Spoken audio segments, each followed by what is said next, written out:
A lot of us do have so-called white European ancestry in us, but guess what? Yeah, so like I was saying, that's not the dominant gene.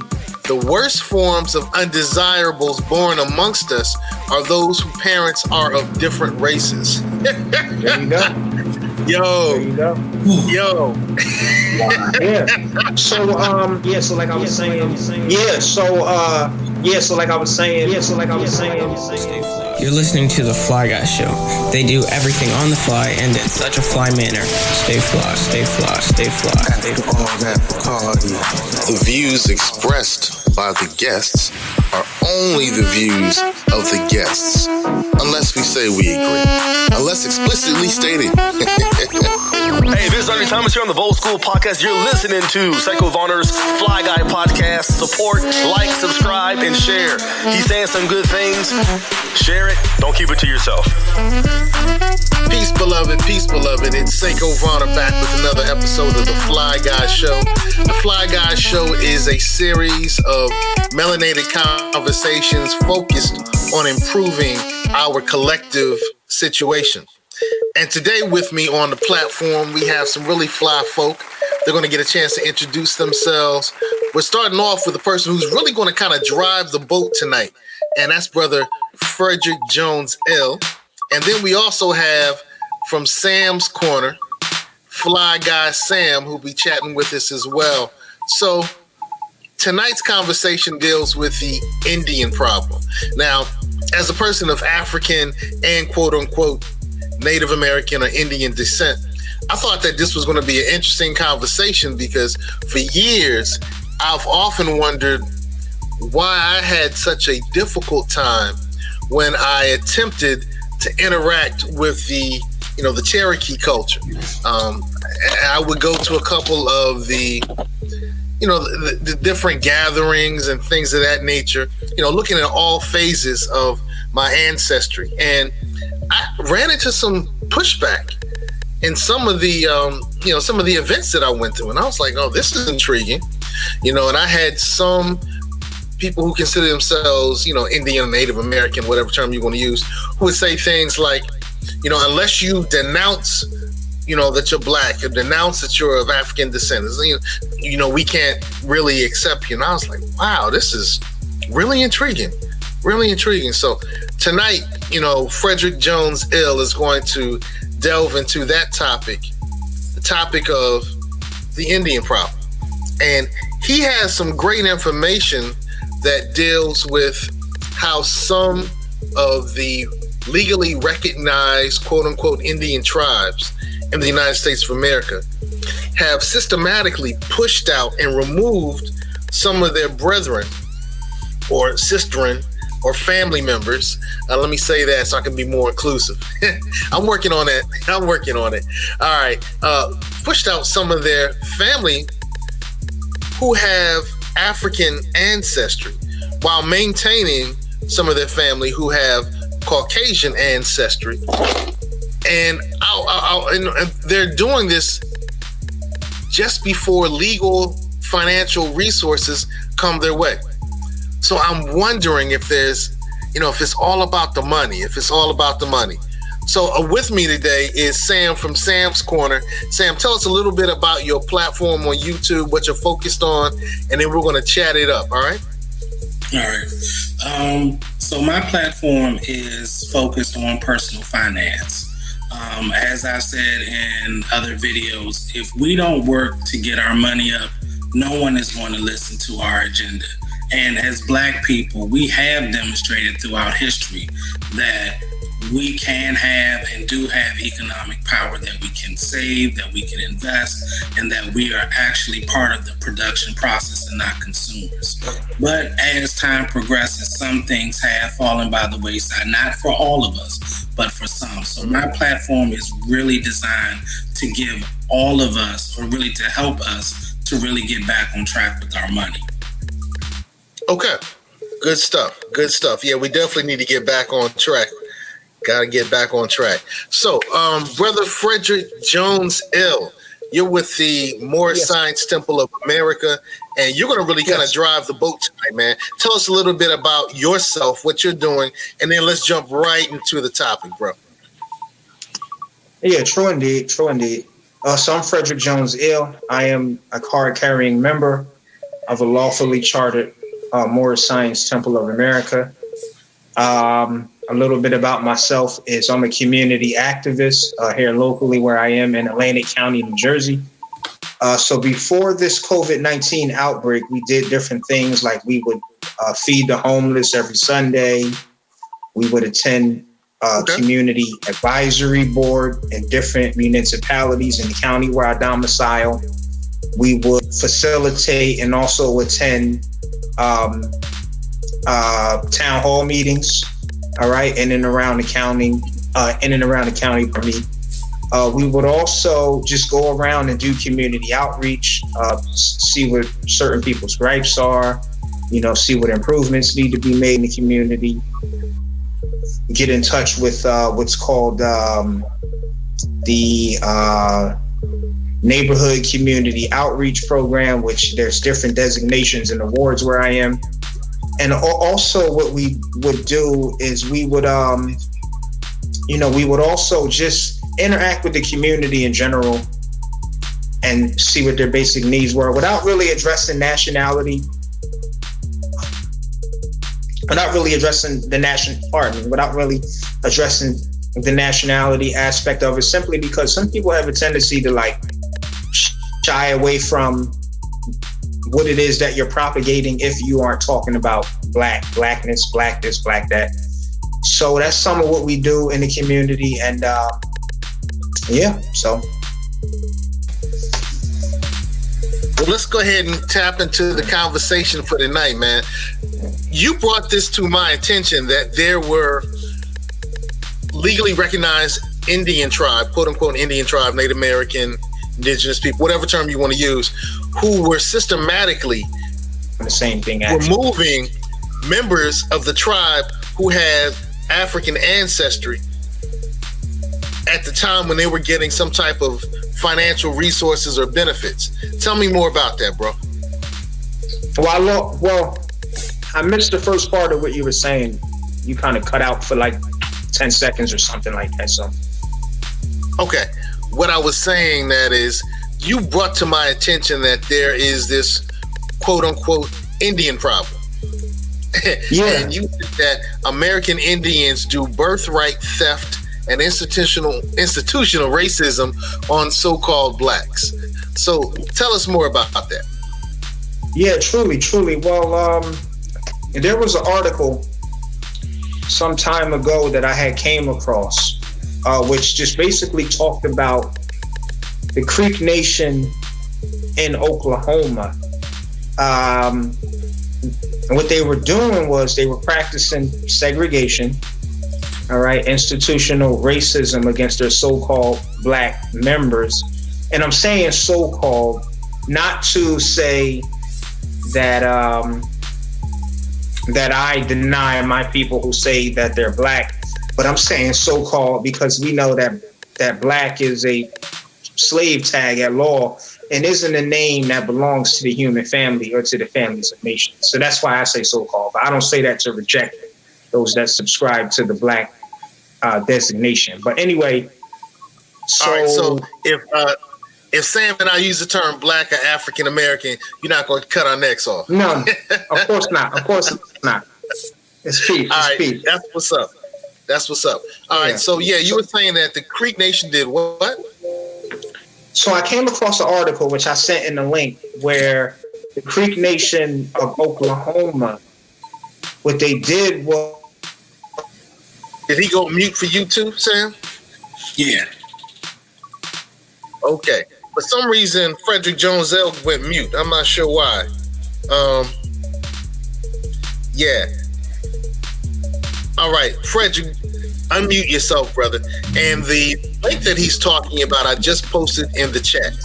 I don't know why that keeps happening, man. I don't know why it keeps happening. Yeah, somebody's trying to shut you down, bro. Somebody's trying to shut you up, bro. The powers to be are after you, bro. The man is on your neck. All is well. All is well. You know. Ashe. Yeah. Okay, So back to what I was. there. Yes. So back to what I was talking about. I came across an article, which is in the link, which is in one of the links that you shared, where the creation of Oklahoma in the year 1979, they came up with a new constitution, or they put a clause in the existing constitution, which just said that if Creek members or former members or those who want to apply for membership can't trace their lineage back to the 1906 Dawes Rolls, then they're not a member of the Creek Nation, or they won't be considered for membership. And basically what that did was that kind of outturned what was stipulated in the Treaty of 1866, the treaty between the Creek Nation and the United States. And if you look at the treaty, it's 7 articles, and it just stipulates who can be a member of the treaty, who's a citizen, who's a full-blown member, etc. So what they did was, when they came with this new constitution, it was a way for them to deny the Creek freedmen membership. So Creek freedmen will be those of so-called African American ancestry, which is a designation.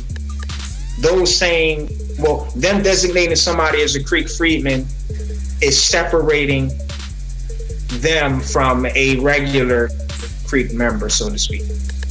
So in the article, this is what they did. So in response to the Creek Nation coming up with this new clause, or whatever the case may be, they sued the Creek Nation in the USA in federal court, and they wanted to get them to honor the Treaty of 1866, because we know that the supreme law of the land is the Constitution of the United States of America and the treaties, which is stipulated in Article 6 of our Constitution. All right, that's supreme.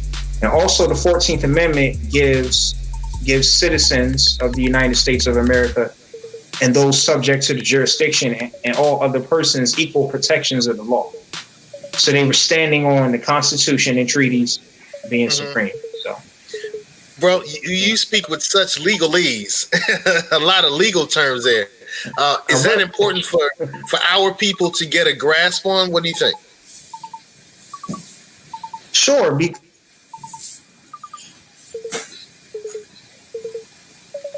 What do you think, Sam? Is it important for us to get a better grasp on some of the legal terms that impact us? Absolutely. It's very important to know the laws. And most of the time, to be honest, we're so distracted with life. And I'm not going to talk about other people. I'm talking about myself and just myself in general. We have to be able to pay attention to the laws and know what's going on and legal terms and stuff like that. And it's unfortunate that oftentimes those who know the most are those who have been incarcerated. But sometimes that's a good thing too. Because you know the system. You know where things are wrong. You know where things are right. Once you've had that bird's eye view and experience, but my brother here is absolutely right. We have to know the laws. And I mean, I came across that article myself and I was like, here we go again. Here we go again. These men and women who have true heritage have been denied. And around the time that this new clause came about, it also became a thing of money because there was also compensation. And it's like, if we get rid of these freedmen, more of it stayed with us. Because the way it was written back in 1866, I always get dates wrong. I was always bad in history class. So I got to fix it. But what he said, it's all good. Because the way it was done before, all of these people were entitled.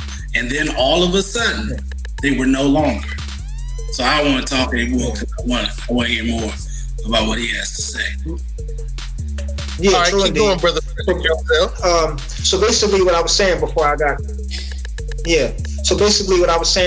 cut off was that to answer the question that you posed to me is knowing the Constitution and knowing the law is important. Sure it is, because the Constitution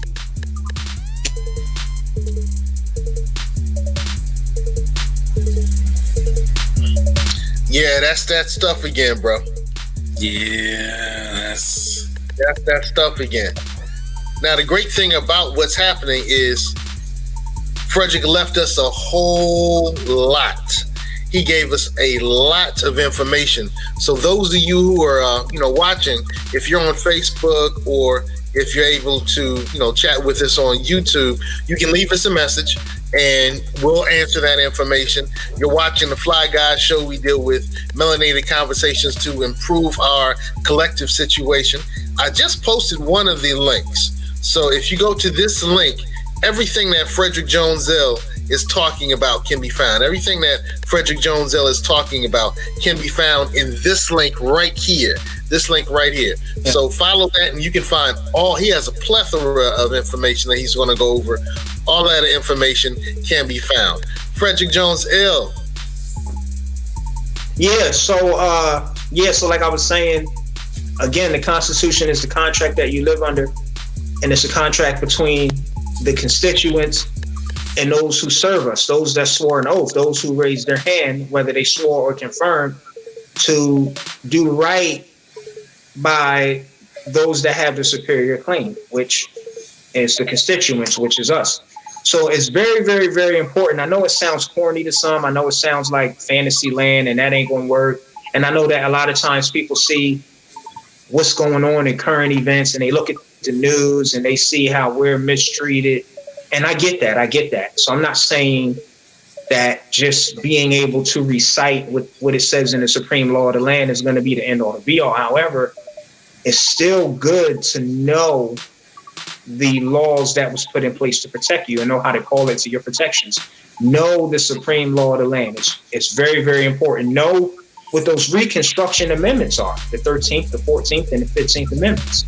Know that the first 10 Bill of Rights are basic rights, even though we wasn't made a party to the Constitution until well after that. But again, the Constitution is supreme, the treaties are supreme, and it's just good to know it. It's good to know it because you could use it to jerk certain one's chain. I mean, I hate to put it like that, but they swore an oath on it, whether they're a public servant, whether they're in law enforcement. So, yeah. So was there money involved in this? I know Sam was mentioning that there were some resources, some financial resources. That's the impression that I got when I scanned through the information as well. Well, from what I understand, the article that I sent in the link, which was done by The Guardian, and the title of it was something to the effect of Black Priests sued for recognition, right?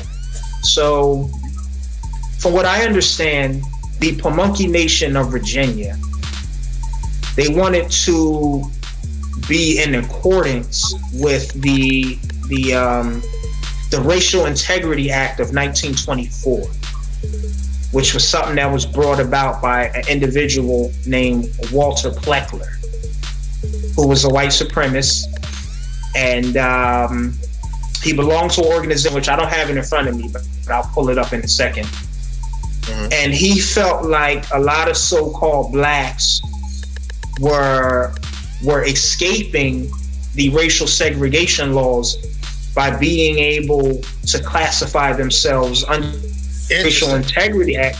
Yeah, go ahead. No, go ahead. That's interesting. All right, go ahead. Yeah. Wow. So they came with the Racial Integrity Act to stop those that they deemed as black, which we know that that's a whole construct in law and in social engineering. So I don't want to argue the semantics with that. But his thinking was that these so-called Negroes are trying to escape what we laid out for them by claiming other designations. So they came with the Racial Integrity Act in the year 1924. So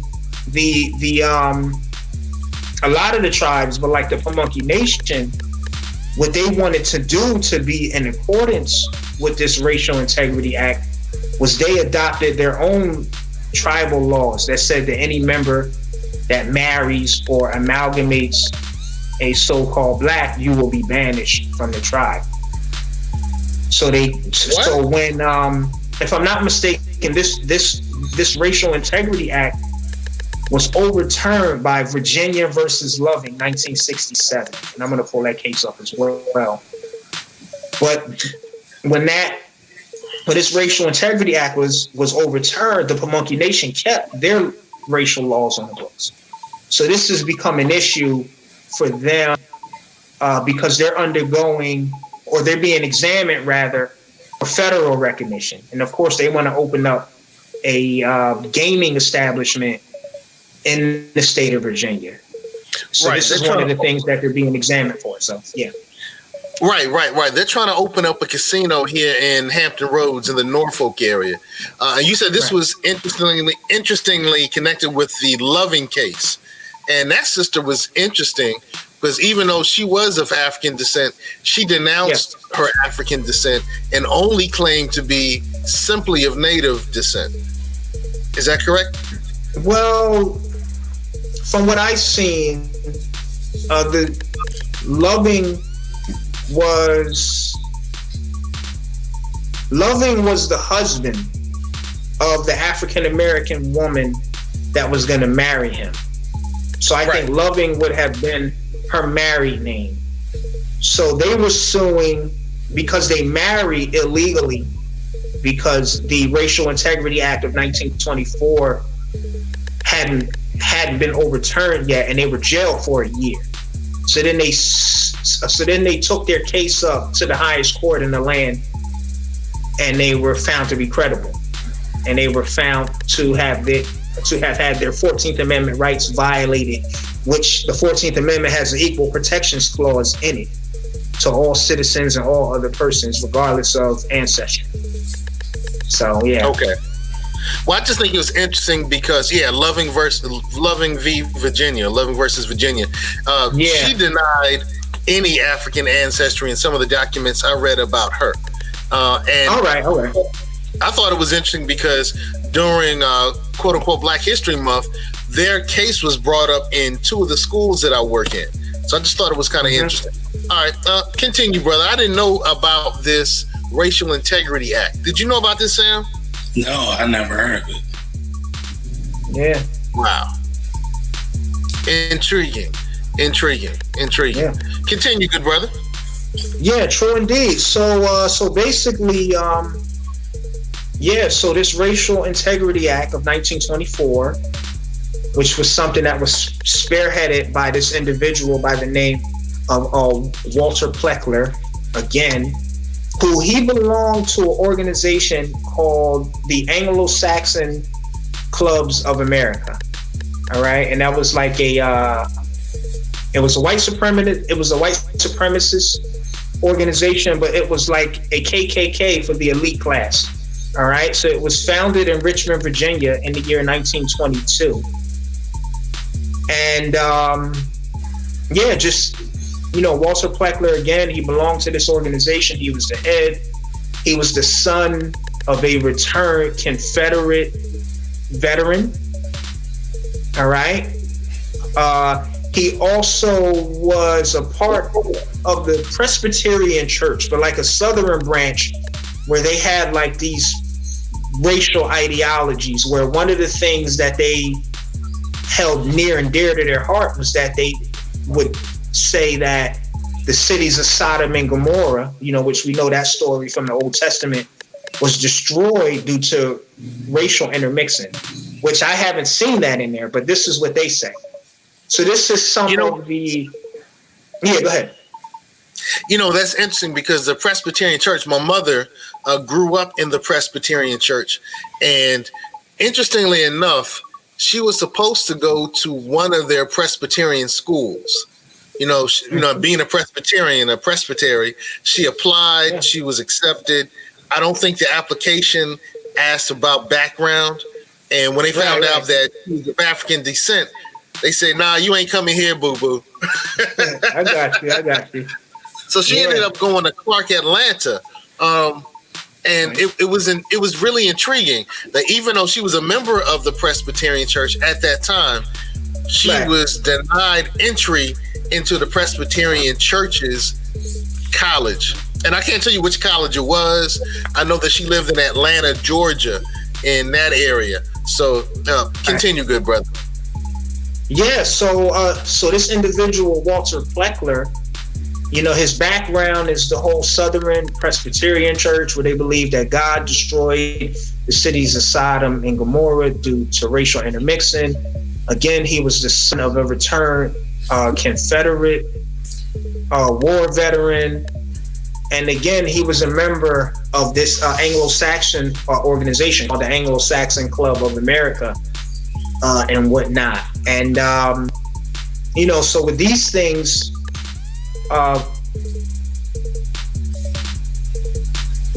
wow, he didn't like light-skinned folk.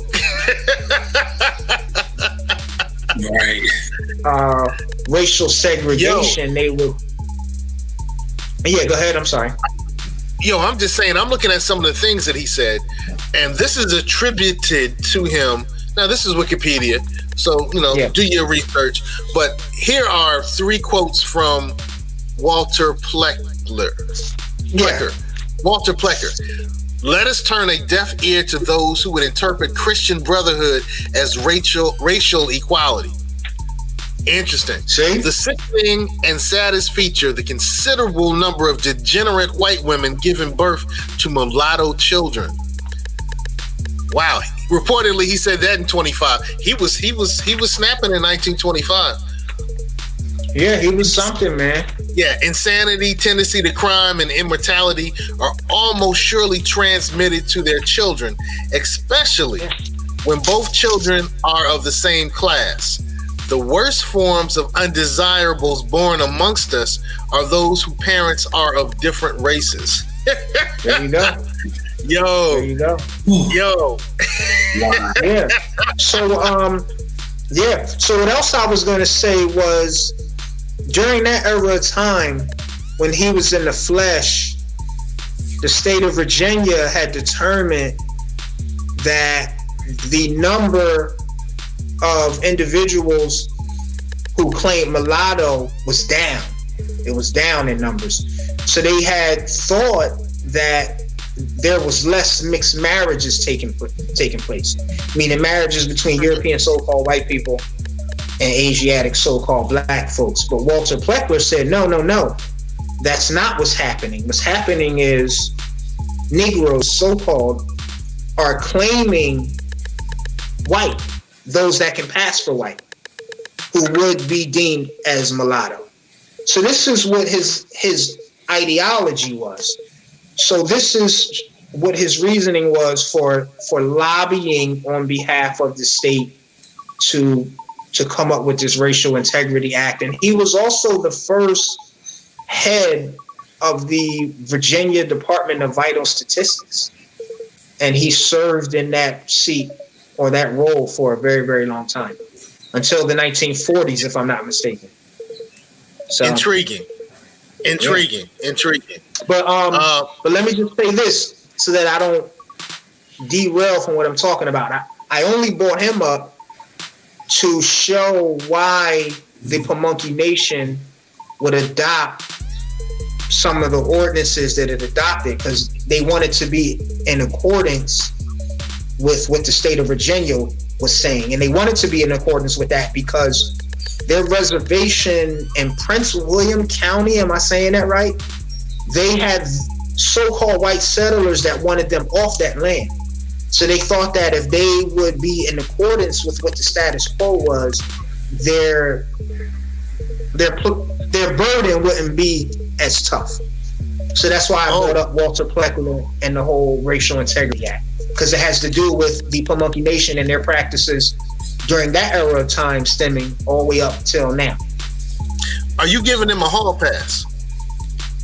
I'm not giving them a pass, but I'm just saying that this is the reason why they say they adopted these anti-racial mixing marriage laws. But I'm not giving them a pass, but I have to say why they say it. So, and we also know that during that era of time, during the 20s, 30s, 40s, and 50s, World War I, World War II, they weren't in solidarity with us. I'm talking about these Indian tribes, so-called Indian, whether federally recognized or not. I mean, they would be, but they would succumb to pressure from the seat of power. And that's why I spread. So. Do you think that may have been a response to the Buffalo Soldiers? So for those who don't know, the Buffalo Soldiers were an infantry of people of African descent who reportedly sought and hunted down Native American groups for the U.S. government. Did I get that right? Okay. Yeah. So I'm wondering if because of the Buffalo Soldiers, the Indians are like, oh, okay, y'all ain't rocking with us now. We ain't rocking with y'all. I'm wondering. Any information that any other information other than wanting to be in alignment to get Pleckler and the other groups off of their back? Were there any other reasons? Well, let me say this about that, which I just skipped the whole thing because I was talking about the Creeks, which via the Trail of Tears, they went from, via the Trail of Tears, they went from Florida to Oklahoma. So I didn't skip to the Pamunkey, but since we're talking about the Pamunkey, we'll stay there and we'll come back to the Creek. And that's my bad. I apologize for that because that's my mistake. But no. It's good. Keep going. Well, so we'll say, so we know that that being that Walter Pleckler came and said that there was no in between, there was no more mulatto, there was no Indian and no other status that you could claim. It's either colored or white. I think that the Pamunkey Nation and other tribes felt like they were being erased, or being did away with the pen.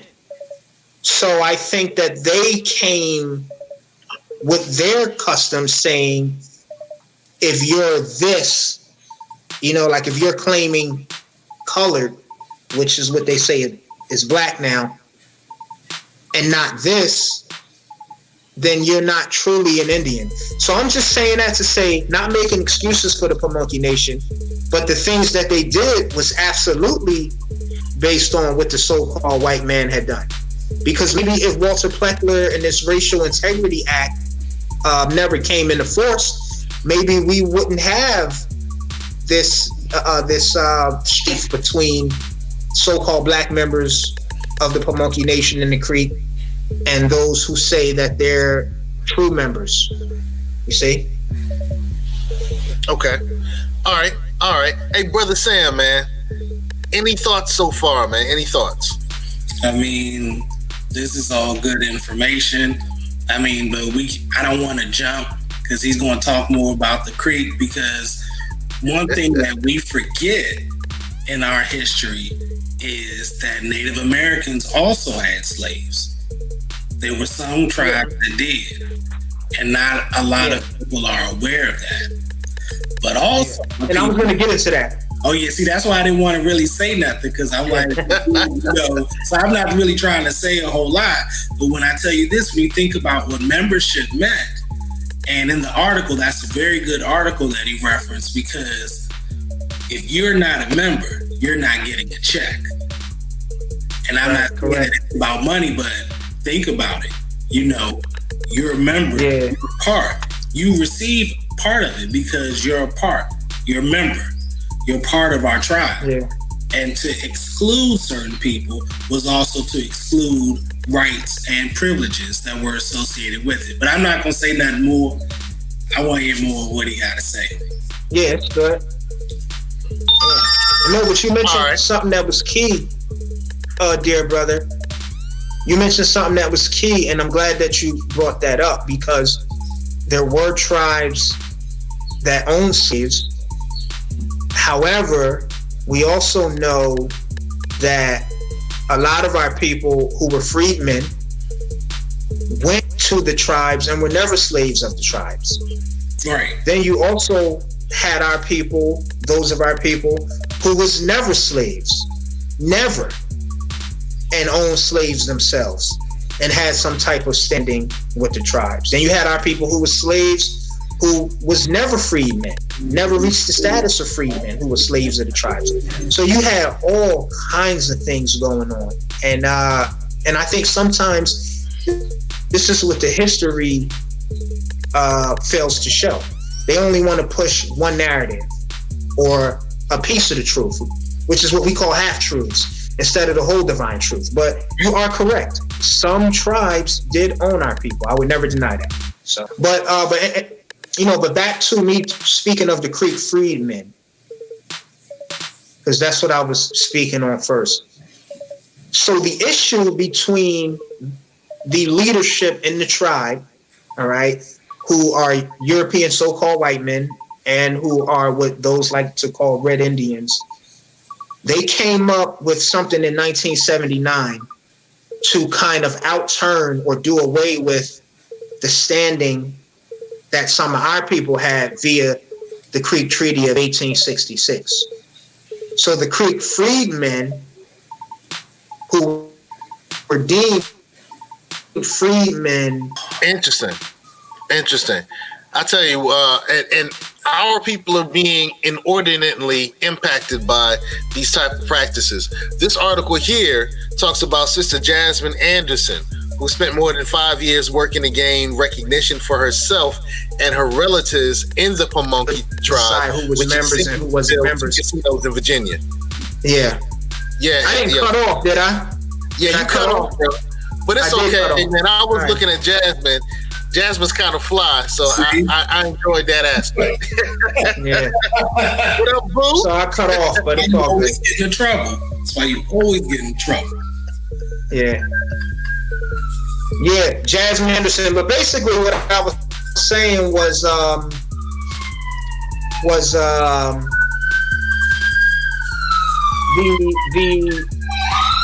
this new constitution that the Creek came up with in 1979 was a way for them to kind of disenfranchise the Creek freedmen.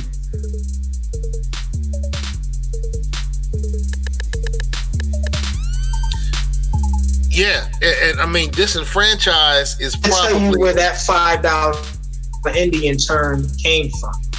When the Dawes Act was first enacted around 1878, a lot of European so-called white folks would go and pay $5 to get their name on the list. So this is how they would claim things that didn't belong to them and then disenfranchise not only the so-called Red Indian, but some of our people that had standing. But anyway, this Constitution of 1979 was a way that they would try to disenfranchise our people that had standing via the Treaty of 1866. And the Treaty of 1866, I had that in one of the links. And in one of the articles, if I'm not mistaken, it's either Article 2 or 3, where it says that Creek freedmen who had some standing prior to 1866, whether they left the soil or not and stayed, are citizens of the Creek Nation. And we know that the treaties are supreme law of the land, the treaties and the Constitution. And that's stipulated in Article 6 of the Constitution. So this is what the argument of the Creek freedmen was when they petitioned a federal district court in Washington, D.C. was. So that's the whole argument, you know? And I think if you scroll down, you'll see some of the articles of the Constitution. So, and I'll point out where it is that they have their standing. So there's the preamble, and I think it's Article 2, if I can remember correctly. Yeah, so there it is. So it's Article 3. I'm sorry, it's 3.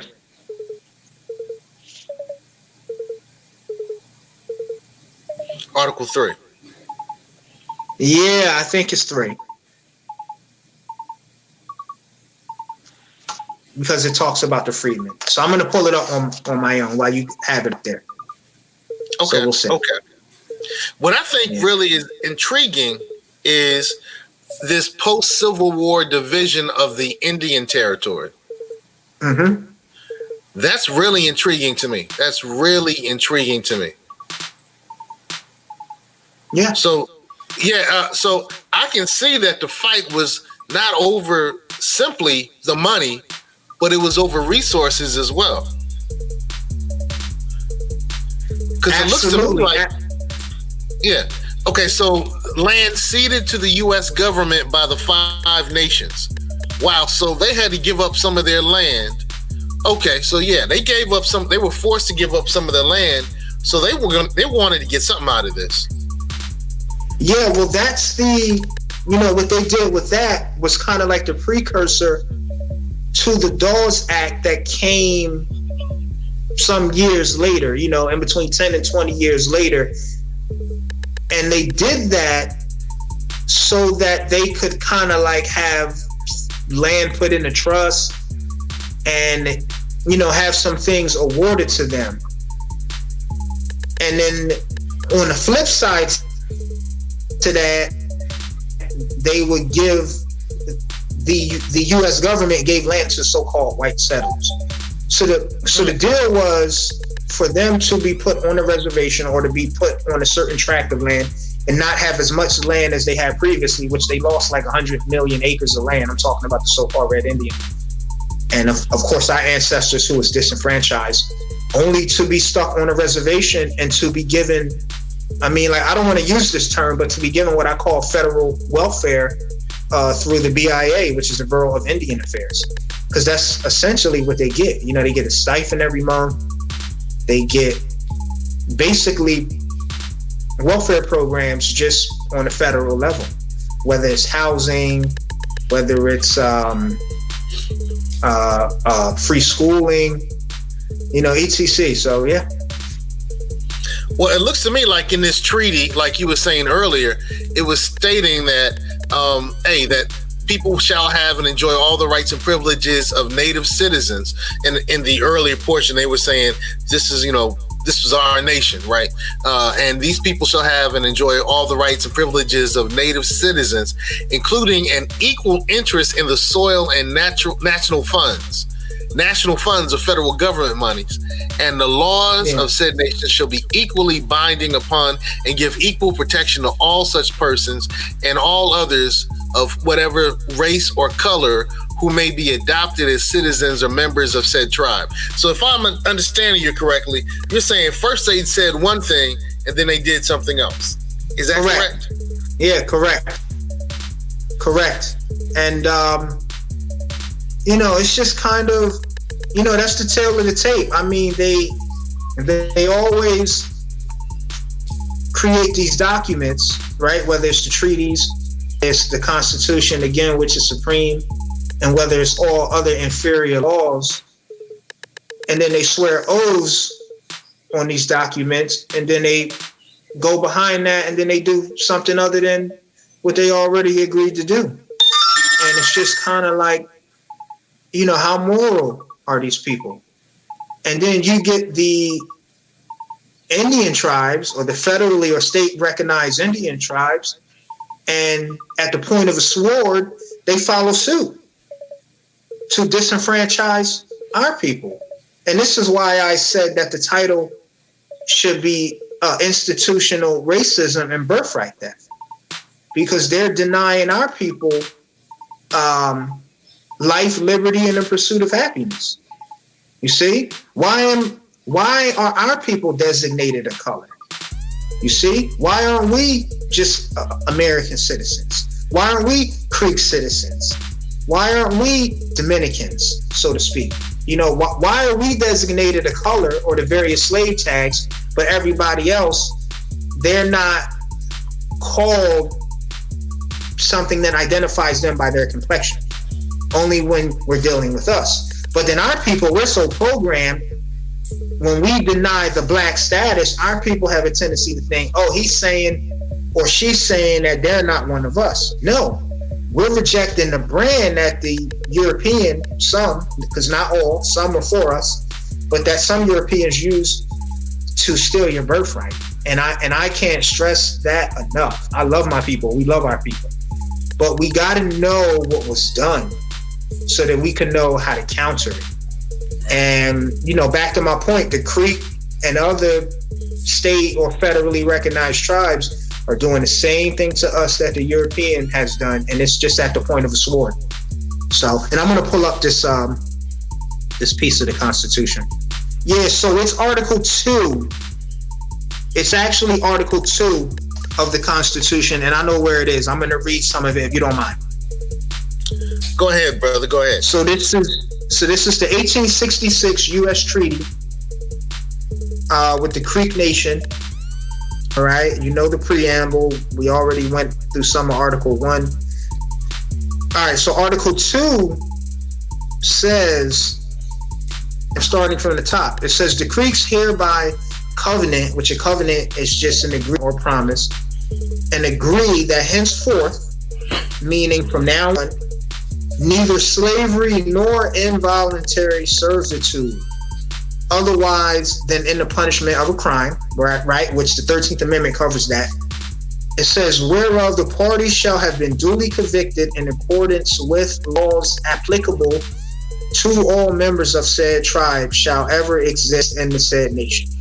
And inasmuch as there are among the Creeks many persons of African descent who have no interest in the soil, it is stipulated that hereafter these persons lawfully residing in said Creek country under their laws and usages, or who have been thus residing in said country, may return. So this is just saying those who decide that they want to go and do something else, if they decide to leave, they can come back. So I'm going to get to that. It says, or who have been thus residing in said country and may return within 1 year from the ratification of this treaty, and their descendants and such, others of the same race as may be permitted by the laws of the said nation to settle within the limits of the jurisdiction of the Creek Nation as citizens thereof, shall have and enjoy all rights and privileges. I know it's long, I'm about to finish it. Of native citizens. Shall have and enjoy all the rights and privileges of native citizens. I'm going to say that again. Shall have and enjoy all the rights and privileges of native citizens, including an equal interest in the soil and national funds, and the laws of the said nation shall be equally binding upon and give equal protection of all such persons and all others of whatsoever race or color who may be adopted as citizens or members of the tribe. Now, these individuals who are suing the Creek Nation and the United States government, the article that was done by The Guardian said that these individuals can trace their heritage all the way back to the year 1810, which is years, 70 years before the Dawes Act. Okay. About 100 years before they came up with this this new stipulation that they're basing the 1979 Constitution on. So these are our people, meaning people who will be classed as black, who they ain't just Mickey Mouse in it. They can show their ancestry back to 1810, back to an individual by the name of Cal Tom, who was a freedman, who actually represented the Creeks in what they called the BIA, Department of Interior. So this is all documented stuff, you see? And what it all boils down to, and I don't want to say this, but the reality of it is, it's just racism. It's institutional racism.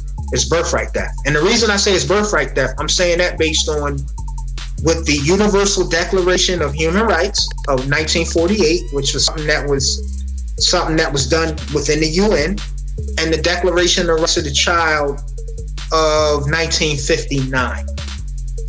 All right, which those two documents just say. It's incredible. Yeah, so sister, I think you're right. The hair braiding sister, Echo Hair Braiders Association LLC. Yeah, you're right. They need to get that money. And that's exactly what this empowerment agenda is about. We need to make sure that our attention, our religious, our political, our finance, all of our energies are focused on things that are going to empower us. Yeah, they need to get that money. They need to get that money. They really need to get that money. So it's incredible, man. It's incredible. Brother Frederick Jones L, unmute yourself. I'm just kind of blown away with this information, man. I'm just straight up and down blown away. Now, while Frederick, you've given us a lot of information now, this Universal Declaration of Human Rights. Yeah. Is there a particular article that I need to tap in on that? Sure. So there's, let me see. All right. Just give me 1 minute. Let me see, because I have it here. And while you're doing that, brother, Sam, man, what are your thoughts, man? Okay. Sam, what are your thoughts, man? Already. But go ahead, let Sam go. It's all good. Yeah, what are your thoughts, Sam? I mean, my thoughts on this, I totally agree with the brother here. He's absolutely right. It is institutional racism at its finest. And, you know, I always say about money. I mean, because when you read the article, and in the article that the lady talked about, I mean, she mentioned, I think it was her grandmother or grandfather who spoke fluent Creek. There was a song, and they can go, she could trace her heritage back further than many of us. And they talked about all those checks. And I'm going to bring it back to money because it's about citizenship and it's definitely about rights and what's due you based on your heritage. And the treaty in 1866 said it didn't matter if your complexion was mine or darker or lighter. You're one of us, and you're entitled to all of the benefits associated with that. And with the move that happened, I believe around 76 or 79, all of that came to an end. All of that shifted. That's right, brother. And these people have been fighting for the rights that are due them. They're not asking for anything more than what's due them. And I know back then in certain ways you couldn't trace your heritage based on DNA, but with technology you can. So, I mean, my heart goes out to them and I hope that they win, because the thing about civil rights and about human rights is just basic things that are due us as citizens. And then to tell people, group of people, hey, you citizens, you've been citizens, you get all the rights and everything. And then one day to get a letter is like, well, we changed it, so nah, you're not one of us no more. And that's it. That's wrong. That's just blatant and inherently wrong. That's right. That's right there, brother. Very, very, very good point. So, and to camel walk with my brother, the reason why I said that it's not only is it an institutional racism, but it's birthright theft, is because the United Nations Declaration of Rights of Declaration of Human Rights, United Nations Universal Declaration of Human Rights of the year 1948, which a declaration doesn't necessarily have the force of law, but if the UN is declaring that this is what the standard is, all nations must abide by that. And generally, in most of the laws of nations, you see the language in their laws in some of what I'm about to read. All right. So the United Nations Universal Declaration of Human Rights of the year 1948, Article 2, says that everyone is entitled to all the rights and freedoms set forth in this declaration without distinction of any kind, such as race, color, sex, language, religion, political, or other opinion. So I'm gonna stop right there. The Creek Nation are trying to disenfranchise these people because they think that they're a different race and a color from them. Right. See? So if you want to be recognized internationally and by the United States, how is it that you can do these things? But I realized that their tribal council and some of those in leadership, they're ignorant of these things. Because there's no way that you can know these things and not be for equality. You see? So Article 2 goes on to say, it says, race, color, sex, language, religion, political or other opinion, national or social origin, property, birth, or other status. Furthermore, no distinction shall be made on the basis of the political, jurisdictional, or international status of the country or territory to which the person belongs, whether it be independent, trusts. I just talked about these Indian reservations being put under a trust by the federal government once they get federal recognition status. All right, so it says,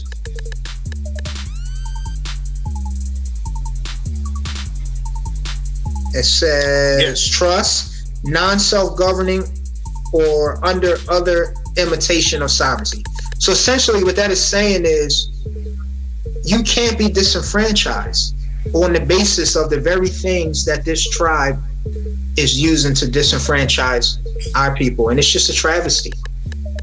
And it's just, yeah, and that's what, my thing is yeah, go ahead, brother. Go ahead.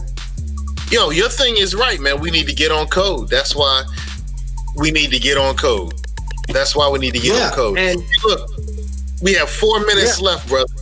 This is part 1. When I got a chance to look through all the information you sent, I was like, yo, this has got to be a part 1, part 2. So let me just read Article 4 real quick, and Article 7 is quick. So Article 4 says, no one shall be held in slavery. Article 3, pardon me. I read Article 2. Article 3 says, everyone has the right to life, liberty, and security of person.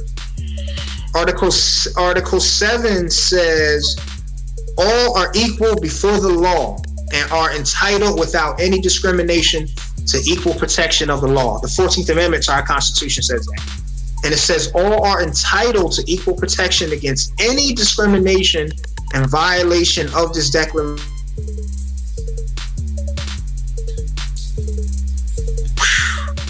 Man, it's crazy. It's crazy. Yes. We have another comment. So she's saying, is that true on the UN level? Isn't that on a United Nations level? And I think that's one of the things that we should take in consideration. Brother Malcolm X talked fervently about going to the United Nations to make sure that things happen. Still can't hear you, Brother Frederick L. Yeah. So I think you're right, sister. I think you're right. Yeah. Crazy. Yeah. So, indeed. Carry on, brother. Yeah, so basically what I was just saying was the language is clear. Again, even though these declarations don't necessarily have the force of law, they're just UN declarations where they're saying that we're the measure, meaning the UN. The UN is saying this is what you all should measure laws that you're going to adopt by. This is the rule, so to speak. This is the standard, rather. And it's in the language, again, of all state constitutions, of course, the federal constitution and constitutions abroad. But the bottom line, or the reality of it, is many of these tribes, whether federally recognized or not, aren't abiding by it. And they can't keep trying to use the backdoor approach by saying, well, we only did this because of this. When you look, like we'll take the Pamunkey Nation, for example, they didn't do away with their ordinance forbidding interracial marriage until 2014. And then they only did it because they were told that they wouldn't get federal recognition if they didn't do away with it. So, yeah. Wow. And what's so intriguing is a lot of us really place a lot of value on the ancestry that we have that might be so-called Native American, Indian, whatever term we want to use. And these type of things are happening. And, I know the sisters are tripping because, well, my hair's straight because I got Indian in me. I get that. You're not in love with the texture of your hair. You know what I'm saying? I'm like this because I got a little Indian in me. You're not in love with your African ancestry and some of the phenotypical or genotypical. That's what I meant. The genotypical.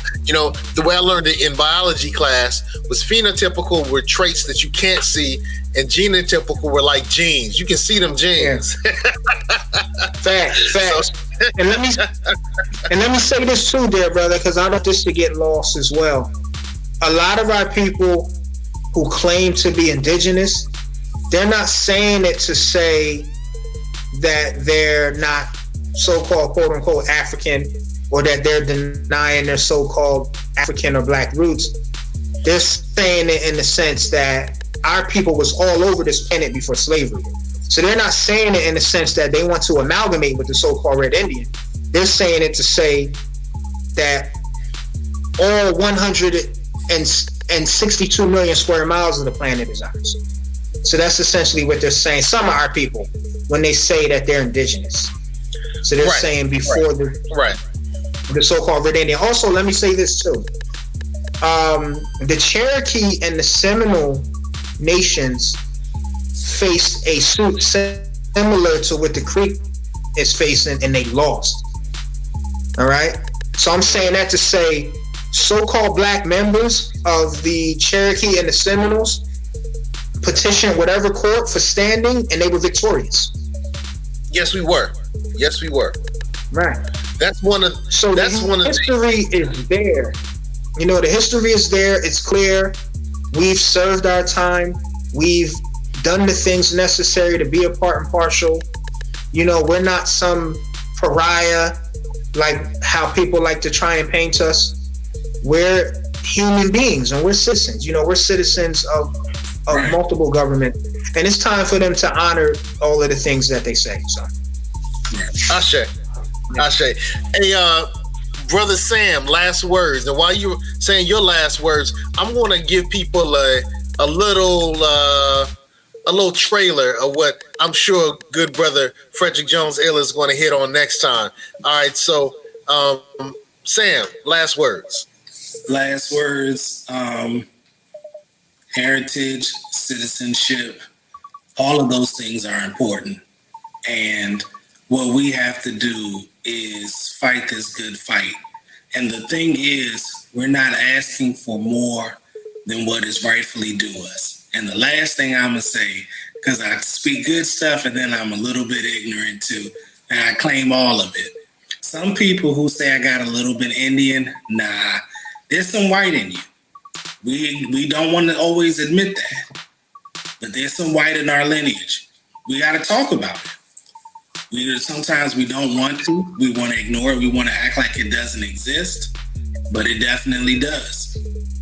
And I'll just leave it at that. Yeah, absolutely. All right, good brother. I have on the screen a little teaser about some of the things I know you're going to talk about in our next conversation. Delaware's Forgotten Folk. Mm-hmm. I think the chapters are interesting. Chapter 1, Red, White, and Black. Mm-hmm. Chapter 2, The Mysterious Moor. 3, Plot in the Swamp. I'll just leave it at that. I think that's going to be a very intriguing part 2 whenever we get a chance to do it. We'll have to do that pretty soon, brother. We'll have to do that pretty soon. Brother, man. And Sam, I think you're right. What's kind of intriguing is there are, in Virginia, there were a group of mulattoes, and I'm going to say they were people of African descent and European descent, were a whole community. It was primarily a community it was a biracial community. I have a friend whose family came from that area, and so they're a bunch of light-skinned folk, right? So a lot of them, for a time period, claimed to be indigenous Native Americans. because there were benefits that came their way. And then for some reason, and he never got the information, they lost their status. And so this only didn't happen to the Pamunkey. It not only happened to the Cherokee, like you mentioned, and the Seminole. This happened with a lot of the legally recognized, quote-unquote, Native American tribes. And it's just kind of interesting that not only are we in a fight for recognition with the federal government, and many times we've also had fights with our family for recognition as well. Brother Jones L, last words. Yeah, so let me chime in with that. Our dear brother is correct. A lot of us do have so-called white European ancestry in us, but guess what? That's not the dominant gene. And this is why Dr. Frances Cress Welsing, who is no longer in the flesh, and may Allah be pleased with her, said that one of the reasons why they wanted to be, it would be genetic annihilation. Yeah. So, ladies and gentlemen, you've been listening to the Fly Guy Show. It's a series of melanated conversations focused on improving our collective situation. We had Cousin Sam. What's up, Cousin Sam? How you doing? Thank you for being here today. He comes with that financial knowledge. So you can check him out on YouTube on Sam's Corner.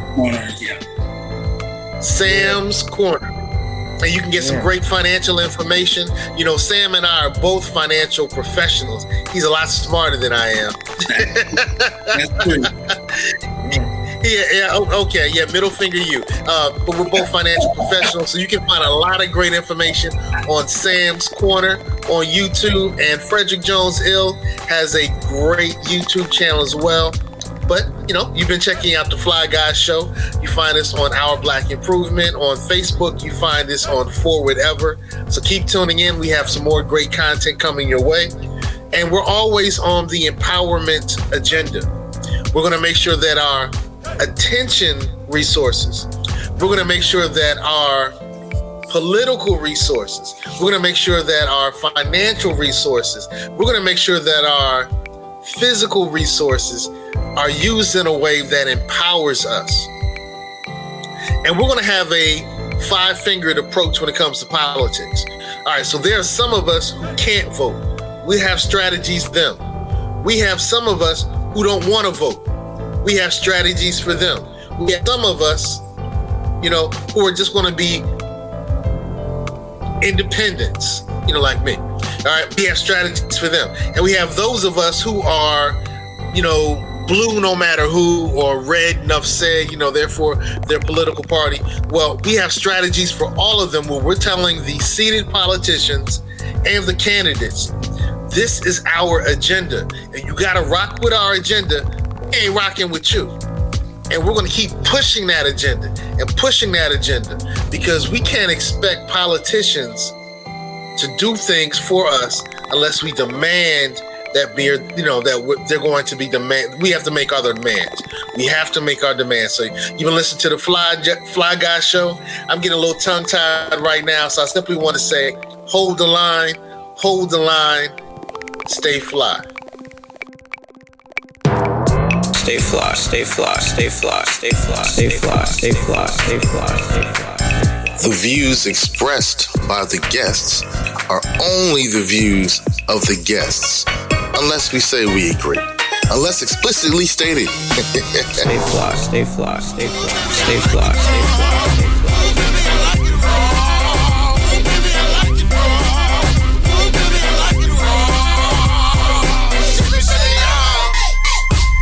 Stay conscious.